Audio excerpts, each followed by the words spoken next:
നമ്മൾ ഫസ്റ്റ് തന്നെ റീജിയണൽ ആളെ മലയാളി വേണ്ടെന്നുള്ള ഒരു തീരുമാനത്തിലുണ്ടായിരുന്നു. ഇപ്പോൾ പിന്നെ ആലോചിച്ചെന്ന് പറഞ്ഞാൽ കുറച്ച് ഫ്രഷ്നെസ് കാണുമ്പോൾ തന്നെ ഒരു ഒരു ഒരു ഡിഫറെൻ്റ് ഒരു ആളായിരിക്കണം എന്നുള്ള ഒരു ഫ്രഷ്നെസ് ഉണ്ടാവണം. ഇപ്പോൾ പല പടങ്ങളിലും ഇപ്പോൾ എന്താ പറയുക, രഘുവരനോ അല്ലെങ്കിൽ ഇങ്ങനെയെല്ലാം വരുമ്പോൾ ഉണ്ടാകുന്ന ഒരു ഒരു നമുക്കൊരു മാറ്റം ഉണ്ടല്ലോ. നമുക്ക് അയാൾ ആ പ്ലേസ്മെൻറ്റ്, ആ ഒരു ക്യാരക്ടറിൻ്റെ പ്ലേസ്മെൻറ്റ് കാണുമ്പോൾ തന്നെ പെട്ടെന്നൊരു ഫ്രഷ്നെസ് ഫീൽ ചെയ്യും.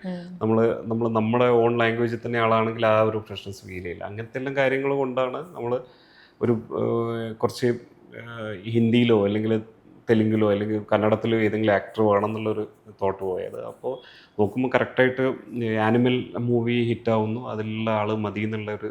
പിന്നെ അതിൻ്റെ ശേഷമുള്ള നമ്മളെ ചലഞ്ച് എന്ന് പറഞ്ഞാൽ അവരെ എത്ര ബഡ്ജറ്റിൽ നിൽക്കുമോ എന്നുള്ളൊരു സംഭവമുണ്ട്. പക്ഷെ എന്തോ അതെല്ലാം കറക്റ്റായിട്ട് പ്രശ്നമില്ലാതെ പോയി.